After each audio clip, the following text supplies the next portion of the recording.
السلام علیکم. د هلمند ملي رادیو درنو اوریدونکو ستړي مشئ، وخت مو بخیر. د ټولنې او روزنې خپرونه ده چې وړاندې کول ته زه فرید الله خیال راغلی یم.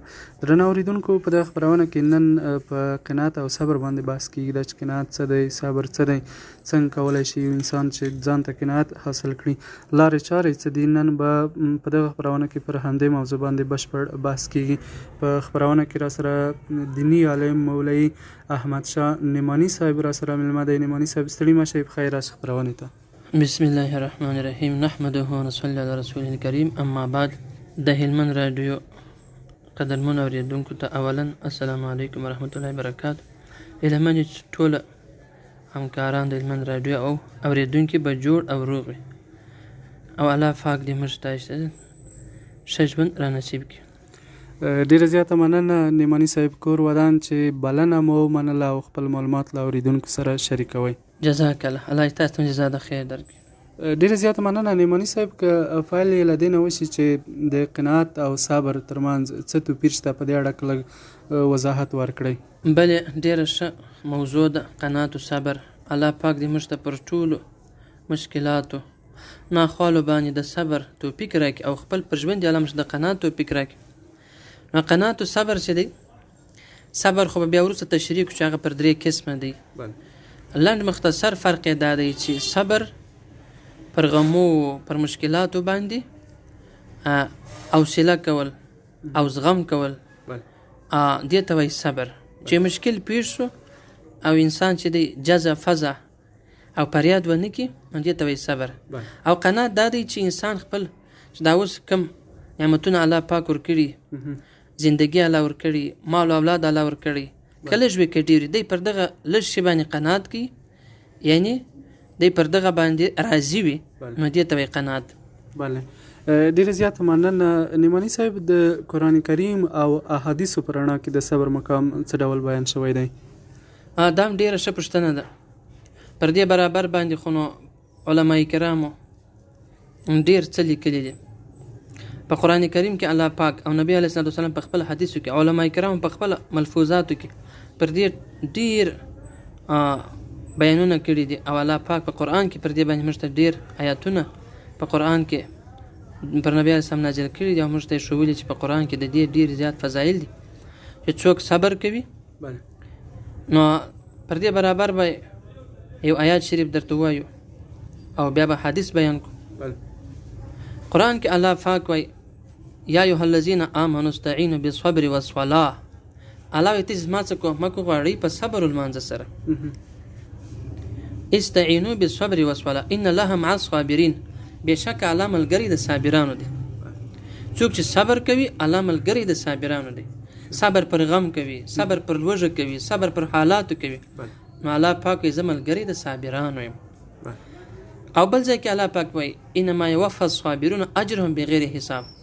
څوک چې پر مشکلاتو باندې صبر، پر غمو صبر کوي، الله پاک وایي زه دوی ته بدله بې حساب ورکوم، بې حسابه اجرونه ثوابونه ورکوم. نو او دغه رقم نبی علیه الصلاۃ والسلام فرمایي په یو حدیث شریف کې راځي، د دې حدیث راوي چې دی ابو سعید خدری رضی الله عنه دی، وایي نبی علیه السلام فرمایل ما یصیب المسلم من نصب ولا وسب ولا هم ولا حزن.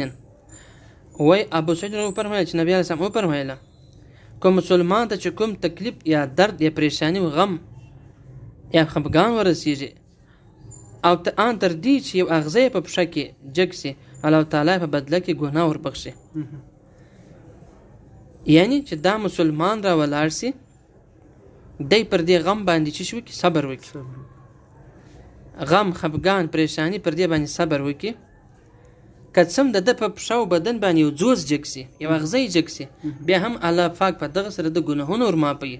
هر څه غمونه چې راځي په دې سره د بندګانو ګناهونه ماپیږي او درجې لوړیږي، چې دې حدیث روایت امام مسلم رحمت الله کړی. نو نور هم پر دې باندې بیا معلومات. ډیره زیاته مننه مولوي صاحب.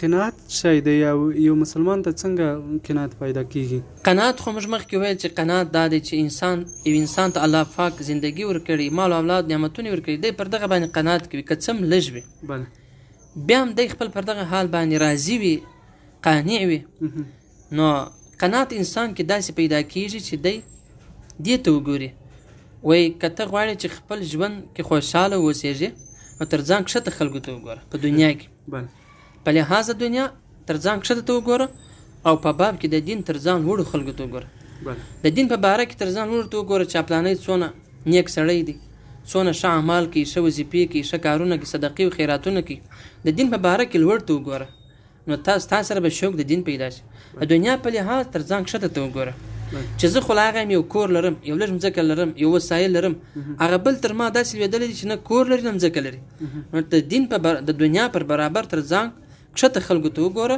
نو په انسان قناعت خپله پیدا کېږي ولې دی دې ته ګوري چې زه خو یو کې یو زما لا یو زندګي روانه ده هغه بل خو بیخي تر ما د یو بل سړی دی هغه په سترګو ړوند دی بل فلج دی دا بل پښې کار نه کوي نو هغه تر ما ټپي او زخمي دی ډېر سخت مریض دی په شفاخانه کې پروت دی نو پر دغه روح صحت پر د قناعت پیدا شي خپل پر دغه لږ شي پر د قناعت پیدا شي دا په هغه وخت کې پیدا کېږي چې موږ تر ځان د دنیا په لحاظ کښته ته وګورو.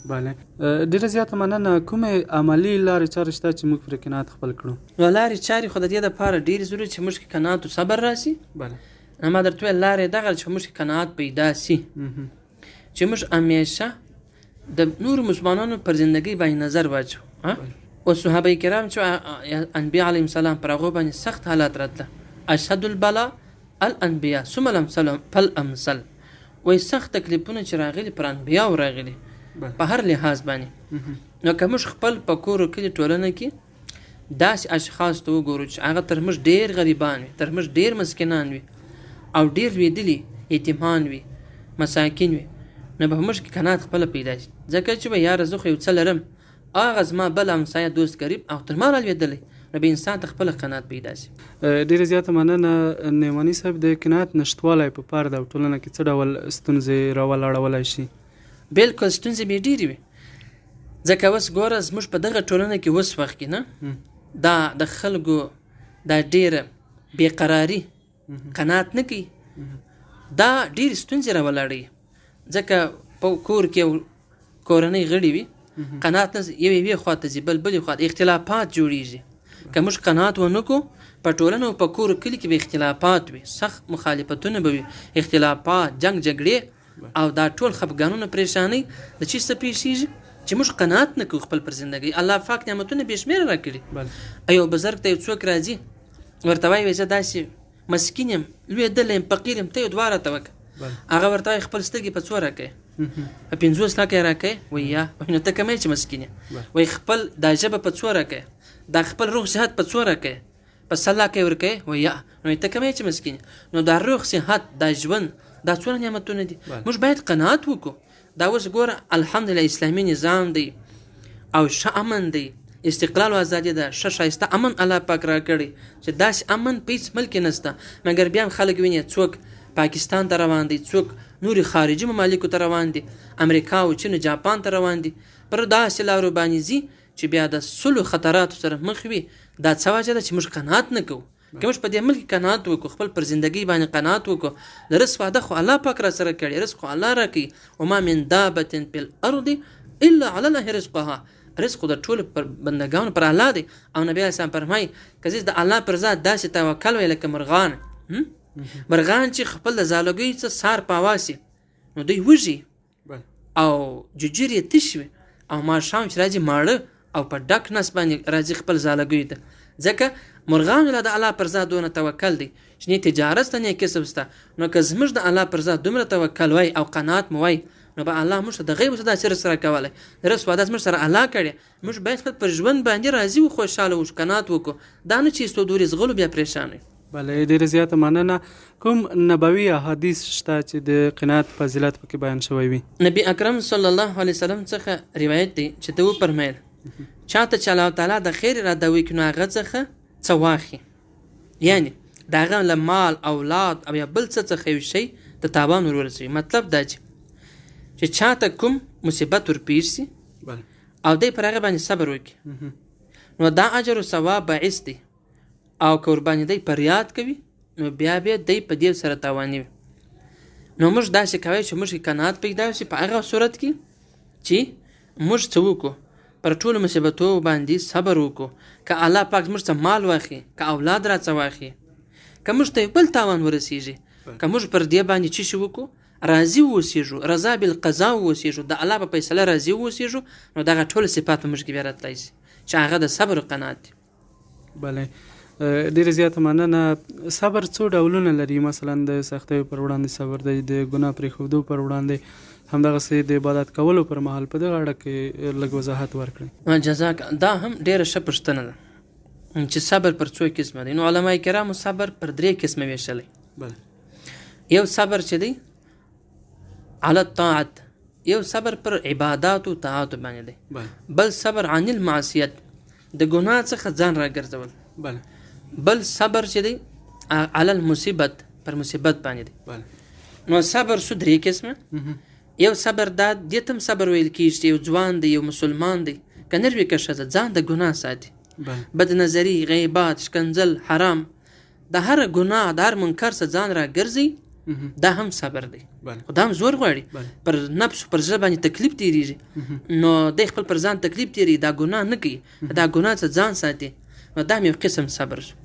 دوم قسم صبر چې دی هغه پر عبادت دی. ګرمي راځي، یخ راځي، مشکلات راځي، ضعف راځي، نو انسان چې دی په دغه یخ او ګرمۍ کې د الله عبادت کوي، دی د الله عبادت ته ولاړ دی، په هر حال کې عبادت کوي، نو دا صبر پر عبادت شو.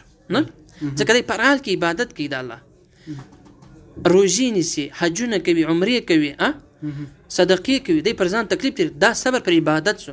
او دریم قسم صبر چې دی پر مصیبت باندې دی.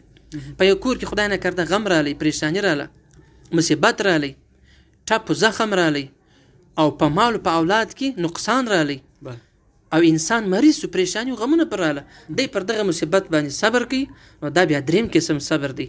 ځکه الله پاک دغه صابرانو سره وعده کړي، ان الله مع الصابرین، الله یې زه ملګری د صابرانو، چې څوک صبر پر مصیبت باندې کوي، صبر پر لوږه باندې کوي، صبر پر وچکلۍ باندې کوي، صبر پر ګرانۍ باندې کوي، نو دغه سره دغه صابرانو سره الله بیا چې شوی ان الله مع الصابرین، الله زه ملګری د صابرانو یم، زه مددګار یم د دغه صابرانو چې دوی پر دا مصیبتو باندې صبر کوي. نو صبر دغه 3 قسمه شو. بله ډېره زیاته مننه. نعماني صاحب، صبر څنګه د انسان شخصیت غښتلی کوي؟ صبر د انسان شخصیت داسې غښتلی کوي چې موږ تاسې په تاریخ کې وګورو، د نبي علیه الصلاة والسلام ژوند وګورو، سیرت مبارک، د انبیاو قصې په قرآن کې وګورو، او دغه رقم سیرت د صحابه کرام، تابعین، تبع تابعین، څومره اتلان، غازیان، نیکان او دغه ولیان او بزرګان چې په تاریخ کې راغلي دي، دا ټول په صبر سره دوی څونه غښتلي شوي دي. داسې واقع راځي چې ابوالحسن سراج رحمه الله، دا یو بزرګ و، دی وایي زه کعبې شریف ته حج ته ولاړم، چې پر کعبه ګورم، طواف کوم، او هلته یو بله زنانه چې د ډېر عمر ده او دا هم راغلې طواف کوي، او ما د ځان سره ویل چې دا څومره خوشحاله ده او څومره د خوشحالۍ ژوند یې دی. وایي چې زما خبره واورېده، نو بیا ما ته ویل چې څنګه، ته راسه زما قصه واوره. زما قصه داسې وه چې زما په کور کې زما 3 زامن وه او یوه مې لور وه چې هغه واده سوی وه. نو وایي زما خاوند چې دی یو ورځ یو حیوان حلال کړي، یو سیرلی یا بزه صدقه یې کړه، نو یو زوی مې بل ته ویلې وه چې پلار دا بزه یا سیرلی څنګه حلال کړي، وایي هغه ولته پرېوځه، دا یو زوی دا بل پر غاړه باندې چاړه کښېږد، دا یې حلال کړي. دا بل زوی مې د وامه څه وختی و بام ته، د بامه لاندې را شوا سو، هغه هلته پسې مړ سو. یو بل زوی مې و د تناره پر غاړه باندې چې کوچنی و، هغه تناره ته پسې شوا سو، په اور کې وسوځه سو. او هلته چې مې لور خبره سوه، هغه مفات سوه د ډېره غمه څخه. نو زما په کور کې په یوه ورځ 4 جنازې رالې، امنګر ما وایي پر دغه باندې صبر وکړي. ته چې اوس ما ته ګورې چې زه داسې خوشحاله یم، ما صبر الله ته کړی، الله پاک زما دا ظاهر داسې ښایسته کړی. نو چې انسان صبر وکړي، اوس د نبي علیه السلام سیرت وګورئ چې پر نبي علیه السلام څومره تکلیفونه راغلي وو، داسې لوږې، داسې حالات. نو پر نبي علیه السلام باندې داسې سخت حالات او لوږې راغلي وې چې نبي علیه السلام به کله کله د ډېرې لوږې سره مبارک په نصف ډبرې تړلې وې، مګر نبي علیه السلام صبر کړی.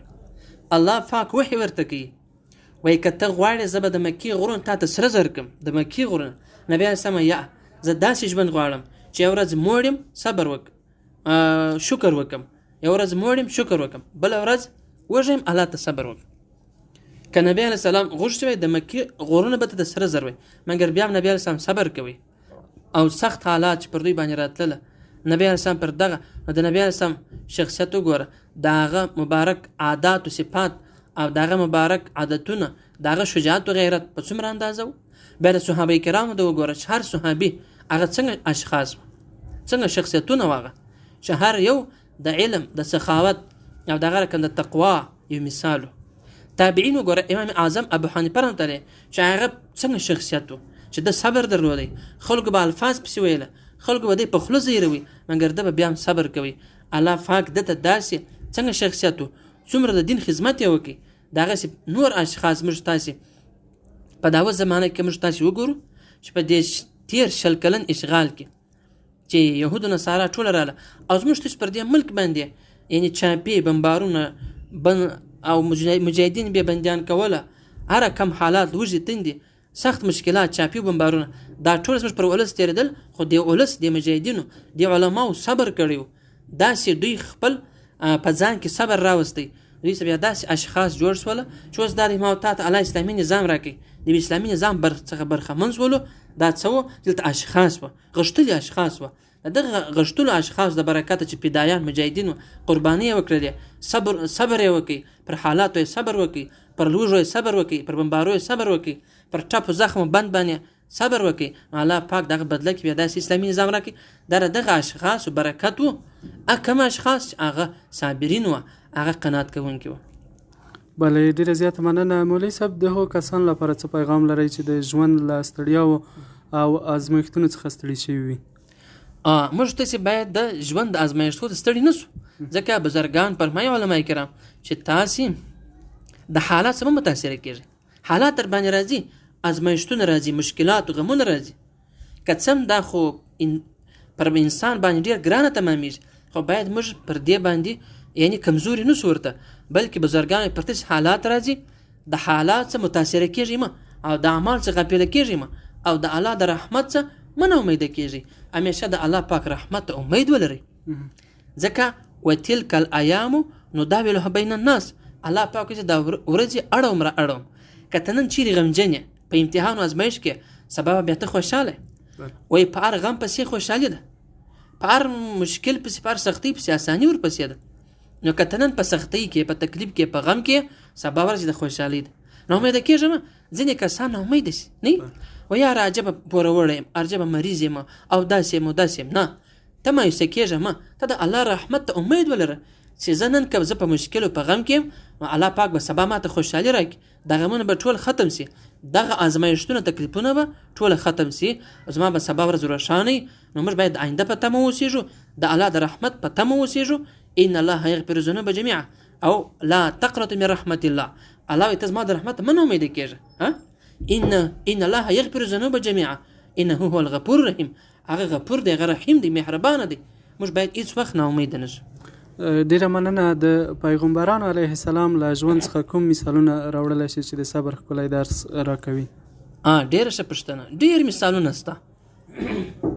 که موږ تاسې په قرآن کې کیسې د انبیا وګورو اوله د آدم علیه السلام قصه وګوره د نوح علیه السلام چې نوح علیه السلام نه 900 کاله یعنې دا د قرآن توري دي نه 900 کاله چې د ده عمر ډېر و د ده عمر ځینې علما وایي 1200 کالو څوک وایي 2 کالو نو ده ماسې نه 900 کاله خپل دا زندگی په دعوت کې تېره کړه چې خلک یې د اسلام طرف ته رابلل خلک یې د قرآن د اسلام طرف ته د الله طرف ته رابلل نو ده چې نه 900 کاله دا بلنه دعوت وچلوي په دغه نه 900 کاله کې پر ده به څومره تکلیفونه تېر شوي مګر دا د نوح علیه السلام قصه که موږ د ابراهیم علیه السلام د موسی علیه السلام د نبی علیه السلام د عیسی علیه السلام هود علیه السلام شعیب علیه السلام صالح علیه السلام دغه ټول انبیا چې په قرآن کې د دوی کیسې راغلي دي دا موږ ته یو درس راکوي چې موږ د دوی د ژوند څخه عبرت واخلو دوی د قصو څخه عبرت واخلو مایوسه نه سو پریشانه نه سو او قناعت او صبر ولرو د دوی د ژوند د قصې چې الله په قرآن کې ویلي دا د عبرت لپاره دي.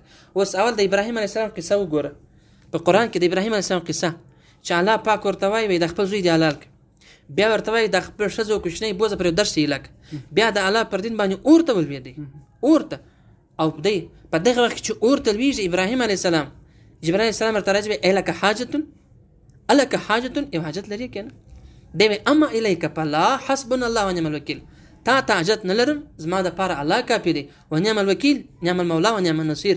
هغه ښه کار جوړونکی دی. ابراهیم علیه السلام دومره صابر دی چې په دغه وخت کې چې دی اور ته لویږي، مګر بیا هم دی د مخلوق څخه یعنې کومک نه غواړي، وایي الله ما ویني، الله زما مدد کوي. نو د انبیاو په قصو کې د صحابه کرامو بزرګانو په قصو کې زموږ دپاره ډېر غټ عبرت پروت دی چې د هغو څخه موږ صبر او قناعت زده کړو. بله ډېره زیاته مننه. قناعت او صبر څنګه کولی شي زموږ ټولنه له حسد او خفګان څخه خلاصه کړي؟ دا خو معلومه خبره ده که چیرې زموږ ټولنه، زموږ مسلمانان، زموږ د ولایتو د ملک خلک او د ټول دنیا مسلمانان په ځان کې قناعت او صبر راولي، نو د ټولو ناخوالو څخه به خلاص.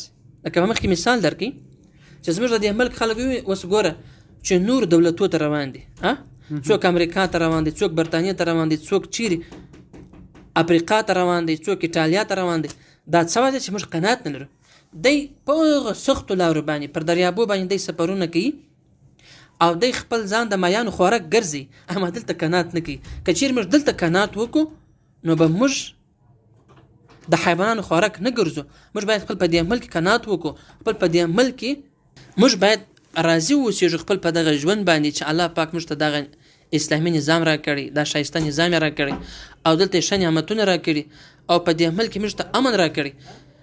که چیرې موږ نورو مملکتو ته ولاړ سو او بیا هلته هغه خلک زموږ قدر او عزت هم نه پیژني او زموږ په قدر نه پوهېږي، نو غیر مسلم، نو دې دپاره که موږ راولاړ شو زموږ د ټولنې افراد او مسلمانان، موږ خپل په دغه ژوند باندې چې اوس الله پاک را کړي، موږ ته په دغه ملک د افغانستان کم ژوند یې موږ ته را کړي، نعمتونه را کړي او دغه ښایسته نظام یې را کړي، موږ باید پر دې باندې قناعت وکړو، ایستو دورې ونه زغلو. او که موږ چیرې نورو مملکتو ته ځو، بیا یا لکه مثال غرب ته ځو مثال او دا رقم اروپا ته ځو، هلته بیا سخت پریشان یو او د سختو مشکلاتو سره به مخ یو. نو که چیرې موږ راولاړ سو خپل پر دغه ژوند باندې قناعت وکړو، نو بیا به موږ د ډېر ازمایښتو امتحانو څخه ساتل سوي او ژوند به مو خوشحاله وي. نو زموږ ټولنه که چیرې خپل پر دغه ژوند باندې قناعت وکړي، نو بیا به دوی ډېره وساوي. بله ډېره زیاته مننه. که یو څوک احساس کوي مثلا چې له قناعت او صبر لرې شوی دی، نو له کومه ځایه دی بیا پیل وکړي؟ که یو څوک دا په ځان کې احساس کړي چې یاره زما خپل په ټوله ژوند کې ډېر بې صبري کړي دي، قناعت مې نه دی کړی او خپل پر ژوند دی به زه نن څه شروع کوي که الله پاک د توبې التائب من ذنب که ملازم بلو. حدیث شریف کې راځي وایي توبه کوونکی د ګناه څخه داسې دی لکه ګناه چې نه یې کړې، دی د نن څخه بس نوی کور نوی ژوند شروع کړي، یعنې د نن څخه دی راولاړ شي توبه دې وکړي چې الله څونه ستا ناشکري مې کړې ده او څونه ستا نافرماني مې کړې ده، د نن څخه الله زما توبه ده، پر آینده ژوند به زه د خیر سره قناعت هم کوم. الله چې څونه نعمتونه ما ته را کړي که لږ دي که ډېر دي، زه پر هغو باندې قناعت کوم، صبر او شکر به کوم.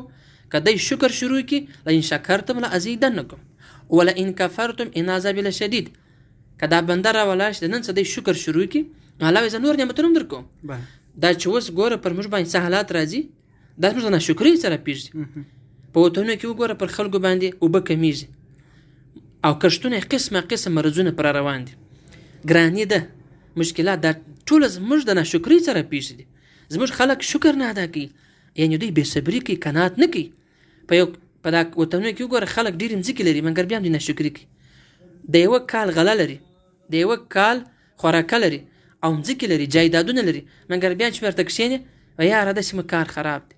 د دغه ناشکرۍ د وجې څخه خلک په ازمایښت کې لوېدلي، پر دوی باندې الله پاک نور امتحانونه راولي او وچکلي پر راولي، اوبه پر کموي، قسمه قسم مرضونه د انسانانو حیوانانو پر راځي.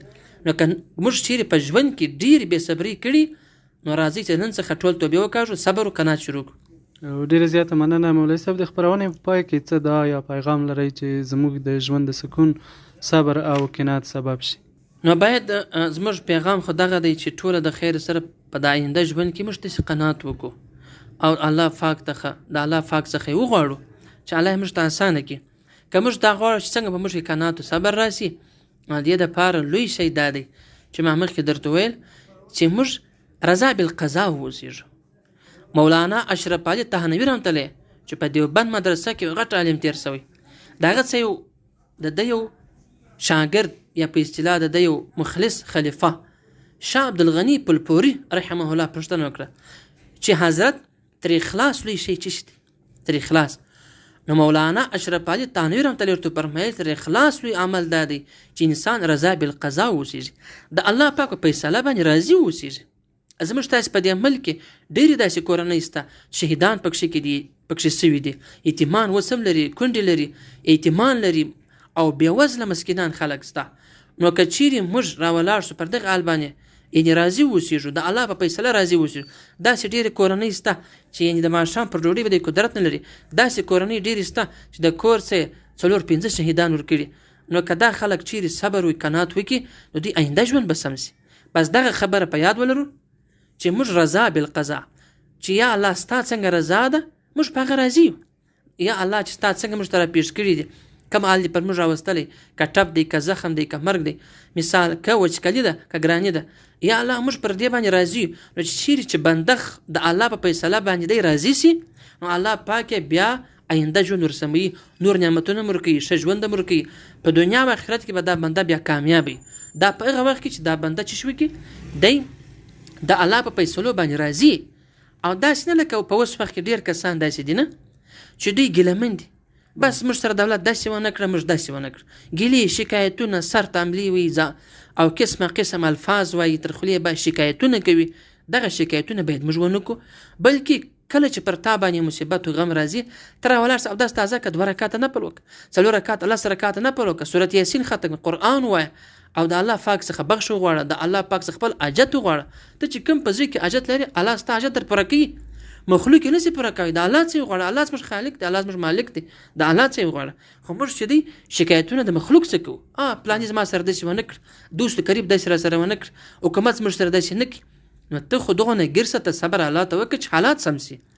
دغه غټ نعمت چې موږ ته الله را کړی چې موږ باید شکر ادا کړو، پر موږ شکر واجب دی چې مسلمانان یو، په دې امت کې الله پیدا کړي، انسانان کړي په داسې اسلامي ټولنه په افغانستان په ملک کې چې په افغانستان په اوس وخت کې په ټول دنیا کې اسلامي نظام لري، ښایسته امیر لري، ښایسته نظام لري، ښایسته قانون لري. د دغه باید موږ شکر ادا کړو چې الله داسې نظام را کړی دی. شکر که موږ شکر ادا کړو نو الله پاک به نور هم دا را ډېر کړي. او که ناشکري لکه دا اوس بعضې خلک ناشکري کوي چې زموږ سره ولې داسې نه کېږي، ولې داسې نه کېږي، بیا الله دا درڅه اخلي دا نعمت.